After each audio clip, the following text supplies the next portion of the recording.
Tina Turner seemed to have the perfect life. She had an incredible career that spanned decades, during which she won no fewer than 8 Grammy Awards, was married to a wonderful man in the later years of her life, and had a horde of adoring fans. But beneath her seemingly perfect life, there were many things Tina Turner was hiding. After her death, almost a year ago, her husband Erwin Bach is finally opening up about Tina's struggles in the years leading up to her death, and some of his confessions will shock you. Tina Turner's life is even more tragic and incredible than many people realize. To begin with, her real name isn't Tina. She was born Anna Mae Bullock on November 26, 1939, in Nutbush, Tennessee. Her parents worked as sharecroppers, and she spent her early years picking cotton alongside them. However, when World War II began, their lives took a dramatic turn. Tina's parents took jobs at a defense factory in Knoxville, Tennessee, but they made a difficult decision. They left Tina and her 2 sisters behind. Tina was sent to live with her strict religious grandparents, and this separation meant she wouldn't see or play with her sisters for years. It was only at the end of the war in Europe that the children were reunited with their parents. But Tina's most painful childhood experience was still to come. At just 11 years old, Tina Turner experienced a deeply traumatizing event that marked her for life. That year, her mother abruptly abandoned the family, without warning, escaping an abusive relationship with Tina's father. Her mother fled to St. Louis, leaving her children behind. This abandonment left Tina feeling deeply unwanted and unloved, which profoundly impacted her development. The turmoil in Tina's young life continued into her teenage years. 2 years after her mother's departure, her father remarried, but the children were not part of the plan. Tina's father and his new wife moved to Detroit, and once again the children were left behind. Tina and her sisters were sent to live with their other grandmother in Brownsville, Tennessee. But here, Tina asserted herself. After being abandoned first by her mother and then by her father, Tina had become independent and began charting her own path. During her teenage years, Tina worked as a maid for a wealthy family while living with her grandmother. A career in music and the name Tina Turner were still far off. Instead, she faced more grief. In her mid-teens, Tina endured a devastating ordeal. Her half-sister Evelyn and 2 cousins were involved in a fatal car accident. The tragic crash claimed all their lives, marking the beginning of a series of losses that would deeply shape Tina's future. When Tina was 16, her grandmother in Tennessee passed away. At the funeral, Tina was stunned to meet her mother, who had abandoned the family years earlier. Her mother asked Tina and her sister to move to St. Louis and live with her. With no other family or guardian to turn to, Tina felt isolated, and joining her mother in the bustling city became her only option. So it was time for Tina to leave small-town life in Tennessee and embrace the bright lights and music seen of the big city. During her high school years in St. Louis, Tina Turner often frequented nightclubs and music venues with her sister. One night at the Manhattan Club, a decisive moment unfolded when she met Ike Turner and his band, the Kings of Rhythm. Their performance would change her destiny and her name. At just 18 years old, Tina had already faced many defeats, and now her breakthrough was on the horizon. Captivated by Ike Turner and his band's music, Tina was determined to sing with them, despite the absence of women in the group. After Ike initially ignored her requests, Tina took matters in her own hands. On a crucial night in 1957, during the band's break, she sneaked onto the stage and grabbed the microphone behind the drums. In her improvised performance, she sang a blues ballad by B.B. King.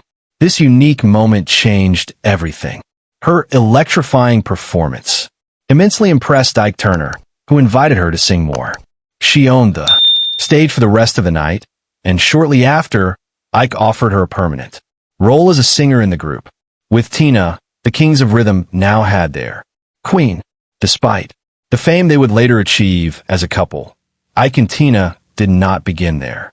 Romantic relationship right away, it took some time. At first, Tina focused on other relationships. She started dating Raymond Hill, the saxophonist in the Kings of Rhythm, while her sister dated the drummer. However, this arrangement quickly led to complications. Still a teenager in her final year of high school, Tina found herself pregnant with Raymond's child. When she confided in her mother, the reaction was devastating. Her mother was so upset that she kicked Tina out, breaking their relationship for the second time. With no other option, Tina moved in with Hill, who lived with Ike Turner. Tina gave birth to her son Craig Turner, but soon faced another abandonment when Raymond Hill returned to his hometown and never came back. Without family support and rejected by her mother, Tina found herself a single mother, relying only on music and the band for stability and support. During this difficult period, Tina Turner faced loneliness and fear, but she made the most of every moment. At just 19 years old, after receiving singing lessons from Ike Turner, Tina recorded her first song, titled Box Stop, sharing credits with another male group singer. At the time, she called herself Little, but a significant transformation was on the horizon. Around this period, Ike Turner had written a song for a male singer and planned a studio recording session. Tina was present as a backup singer, but when the intended singer didn't show up, she convinced Ike to let her take the lead vocals. Ike reluctantly agreed, planning to replace Tina's voice with the other singers later. But fate had other plans. Tina's performance was so powerful that Ike decided to send the tape to Sue Records, an R&B label in St. Louis. The response exceeded even Tina's wildest expectations. Impressed by Tina's voice, Sue Records president Juggy Murray bought the song's rights from Ike for an impressive $25,000. Murray also insisted that Tina be the star of the show, with a substantial financial incentive. Ike agreed and named his singer Tina Turner. Tina's first single, A Fool in Love, originally intended for another artist, became a sensational hit right from the start. Ike Turner exerted control over Tina, even trademarking the name Tina Turner. This ensured that if Tina left the group, he could replace her with someone else under the same name. It was a troubling sign that Tina unfortunately overlooked, laying the foundation for a tumultuous relationship where she would later have to fight for her name, her music, and even her own safety. Their union as Ike and Tina began at a party in 1960, around the time A Fool in Love was released.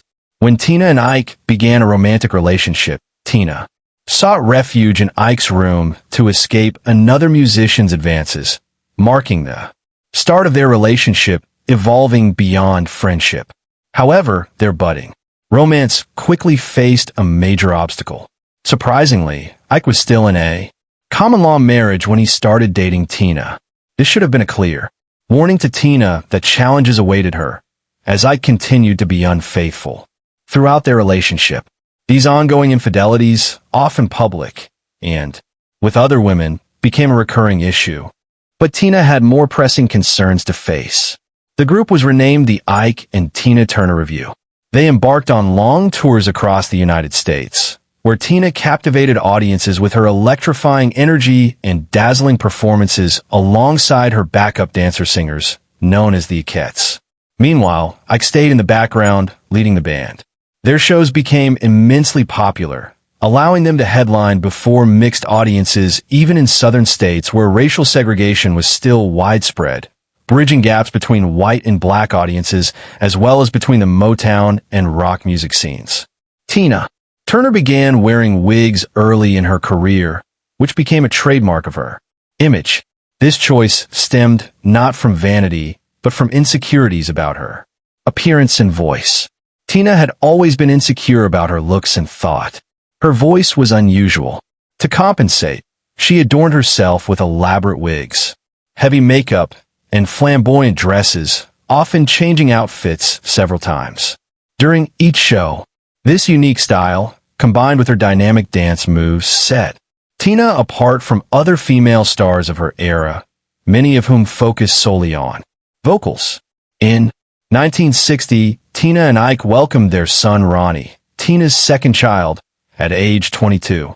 By 1962, they had settled into a home in Los Angeles, where Ronnie joined Tina's eldest son Craig, as well as Ike's two sons from a previous relationship, under one roof. Despite her concerns about balancing family life with a demanding tour schedule, Tina's worries were often ignored. Ike Turner was relentless in his pursuit of success in the music industry, often resorting to violence to assert control. The first major warning sign that their marriage would not be a fairy tale appeared when Ike insisted they marry in the seedy town of Tijuana, Mexico. After a dull civil ceremony, Ike took Tina to a brothel where they watched a live show, an experience so humiliating that Tina kept the story to herself for decades. Despite numerous top 10 successes, Tina Turner's public success masked a dark and grim personal life. Early in their marriage, when Tina expressed reluctance to change her name and concerns about their rigorous touring schedule, Ike reacted violently, hitting her with a wooden shoe stretcher. This incident marked the beginning of a series of abusive episodes. Often, Tina would take the stage, shortly after being assaulted by Ike, performing with bruised lips and black eyes, an exhausting experience that pushed her to the brink. Ike's drug addiction and his emotional and physical abuse weighed heavily on Tina. He was later diagnosed as bipolar, but his rampant infidelity and public displays with other women intensified Tina's anguish. Everything became too much to bear. In 1968, Tina attempted an overdose on Valium. Although she survived, the incident brought striking clarity to her situation and strengthened her determination to escape, mirroring her mother's earlier departure. The Ike and Tina Turner Revue achieved their greatest success in 1971 with their rendition of Creedence Clearwater Revival's Proud Mary. The song reached number 4 on the charts, earned them a Grammy Award, and catapulted Tina Turner to stardom with sold-out concerts and TV appearances. Yet, this period of triumph was abruptly interrupted after Tina separated from Ike. Her already strained relationship with her mother deteriorated further. Tina's mother sided with Ike after the divorce, refusing to acknowledge Tina's contributions to their success. She never wanted to give me credit for anything, Tina recalled. Leaving Ike meant Tina had nothing. She didn't even have her own name. She lived with her 4 sons and a personal assistant, relying on food stamps to survive. What worsened the situation was the constant threat of violence from local thugs who shot at her car or house, terrorizing her to the point that she slept in a closet while her assistant stayed in the children's room. However, this terrifying period only strengthened her determination. In 1978, Tina Turner finalized her divorce from Ike Turner, effectively cutting ties with her tumultuous past and the abusive relationship she had endured. The terms were simple. She wanted 2 Jaguar cars, some furs, jewelry, and above all, her name, Tina Turner. That name would ultimately become her most valuable asset. However, the road to reclaiming her fame was steep. Tina found herself at rock bottom, but was determined to achieve one of the greatest comebacks in rock history. Meanwhile, Ike Turner struggled to get his life back on track after Tina's departure, battling addictions and erratic behavior. He made several stints in prison and rehab. His life ended tragically in 2007 when he suffered a fatal overdose while battling end-stage emphysema. Tina chose not to attend his funeral, with a spokesperson stating, "Tina has had no contact with Ike for more than 30 years. No further comment will be made." Tina Turner grew up surrounded by Baptist faith at home and in her community. So how did she become Buddhist? It happened in Los Angeles in 1973 during one of Tina's darkest periods. Introduced to the Buddhist practice of chanting by a friend, Tina found comfort and clarity that guided her path. During the 1970s, Tina devoted up to 4 hours a day to chanting, finding strength in her new spiritual practice. Her commitment was such that she even had the honor of meeting the 14th Dalai Lama in 2004. After her divorce, Tina Turner struggled in relative musical obscurity. Despite continuing to tour, she was seen as a relic of the past, performing in cabarets, hotels, and small clubs. She faced legal battles over canceled dates and residency contracts with the Ike and Tina Turner Review. In the music industry, opportunities for a black woman over 40 were rare, and support was hard to come by. During this difficult period, Tina made a controversial decision that would haunt her for years. In 1979, she toured South Africa, a country deeply entrenched in apartheid, a system of racial segregation internationally condemned. As a black artist, Tina faced significant criticism for performing in a country under global sanctions.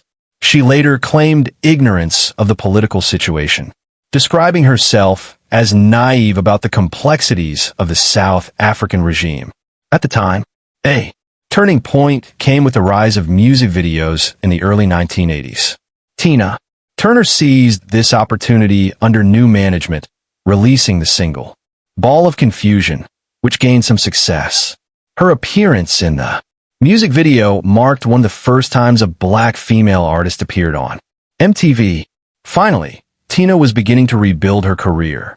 In 1983, Tina Turner had a single with significant airplay, but notably not in the United States. Her popularity soared in Europe, especially in the UK, where record labels began to take notice. In Europe, she stood as an independent artist, far from Ike Turner's shadow, a name that no longer held influence. This marked the beginning of a monumental year for Tina Turner. At 45 years old, Turner finally achieved fame under her own name. Capitol Records approached her to record an album, challenging her to complete it in a UK studio in just 14 days. British music scene collaborators, including Dire Straits' Mark Knopfler, contributed to writing and arranging the tracks. This endeavor was set to propel Tina Turner into a sphere of fame she had not yet known. The album Private Dancer catapulted Tina Turner to become one of the most prominent stars in rock history. It remains one of the most remarkable stories in modern music. The album's title track, What's Love Got to Do With It, along with at least 3 other singles, dominated global charts. Private Dancer sold millions of copies, solidifying Tina Turner's triumphant journey from her tumultuous past. Long before the infamous Super Bowl incident with Justin Timberlake and Janet Jackson, Tina Turner was already making headlines. In 1985, she performed at the massive global concert Live Aid. During her set with Mick Jagger, the Rolling Stones, Jagger dramatically tore off his own shirt while dancing toward Tina and ripped her skirt. She finished the song in just a black bodysuit, creating a moment that would be talked about for years. Despite the public seeing her as a rock goddess, Tina never saw herself that way. She often noted in interviews that she was built like a pony, thinking her legs and arms were more awkward than attractive. She believed she wouldn't turn a single head in her hometown of Nutbush. The rest of the world, however, disagreed. Even after achieving massive success, Tina faced career setbacks. In 1991, the Rock and Roll Hall of Fame inducted her, but with a hurtful twist. Instead of recognizing her as a solo artist, they inducted the Ike and Tina Turner Review. Fortunately, Ike missed the ceremony due to one of his many prison stints. Tina also chose not to attend, understandably not wanting to share the spotlight with her abuser. When you find yourself more interested in decorating your home than performing, it may be time to hang it up. That's exactly what Tina Turner realized during her 2009 tour. Her heart was no longer in it. After a life of battles and victories, who could blame her? In many interviews, she clearly stated that she no longer wanted to perform or tour. In 1986, Tina arrived at Heathrow Airport in London and was met by a German music executive named Erwin Bach. They hit it off immediately, marking the beginning of another significant relationship for Tina. Bach and Tina stayed together for over 3 decades before marrying in 2013. But shortly after, disaster struck. 3 weeks after their wedding, Tina suffered a severe stroke that left her unable to walk. However, after overcoming so many trials in her life, it's no surprise that she relearned to walk. But more trials were still to come. In 2018, Tina Turner published her memoir, My Love Story, where she spoke about her battle with intestinal cancer in 2016. Having initially opted for homeopathic treatments rather than conventional medicine, she faced severe complications leading to kidney failure. Despite surgeons removing part of her intestine, her kidney problems persisted. During this dark period, Tina's situation seemed hopeless. She needed a kidney transplant and felt without hope, even considering assisted suicide. She had registered with an organization in Switzerland, preparing for the end. However, an unexpected and beautiful gesture changed everything. In a profound act of love, her husband, Erwin Bach, donated one of his kidneys to her. The successful transplant took place in 2017, symbolizing their deep bond. Tina Turner now literally carries a part of her husband within her. Few people know that Tina Turner renounced her American citizenship in 2013. She had always been more popular in Europe, especially in her later years. Living in Zurich since 1994 with her husband, Tina applied for and obtained Swiss citizenship in 2013, officially renouncing her American citizenship. The horrific marriage between Ike and Tina Turner is sadly famous, but the story of her escape is even more harrowing. In 1976, during a tour, Tina and Ike had a violent argument in a Dallas hotel. That night, as Ike beat her, Tina seized the moment to flee. Dressed in bloodstained clothes, with barely 36 cents and a gas station credit card in her pocket, she ran to a friend's house. Shortly after, she filed for divorce. Forgiving someone who caused so much pain is a difficult journey. In an interview for the promotional tour of her memoir, Tina told the New York Times that she had forgiven Ike Turner. However, it wasn't about forgiving and forgetting. She explained, "He asked me to do one last tour with him, and I said no, absolutely not. Ike was not someone you could forgive and let come back." Just after overcoming cancer and recovering from a kidney transplant, Tina Turner faced another devastating tragedy. In July 2018, her son Craig committed suicide at age 59. Craig, Tina's first son with the Kings of Rhythm saxophonist Raymond Hill in St. Louis, worked in real estate in California. Tina scattered his ashes in the ocean off the California coast. Tina Turner passed away on May 24, 2023, at the age of 83. Although her death shocked many people, given all the trials and tribulations she endured over the last 2 decades, it's incredible how far she went. Tina was truly a fighter, and her final days were marked by a beautiful detail. In her later years, Tina enjoyed a peaceful life in her mansion overlooking Lake Zurich in Switzerland. A sign on her home's door read in German, "Do not ring before noon." Tina Turner, you were simply the best. Rest in peace, you deserve it.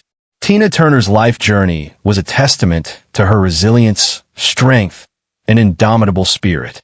From her tumultuous early years to her rise as a global icon and finally to her peaceful days by Lake Zurich, Tina's story has inspired millions. Reflecting on her incredible legacy, it's comforting to hear her husband break his silence and share their story. What is your favorite memory or song of Tina Turner? Comment below and tell us how she impacted your life. Don't forget to like and subscribe for more content celebrating the life and legacy of the incomparable Tina Turner. Thank you for joining us. See you next time. Goodbye for now.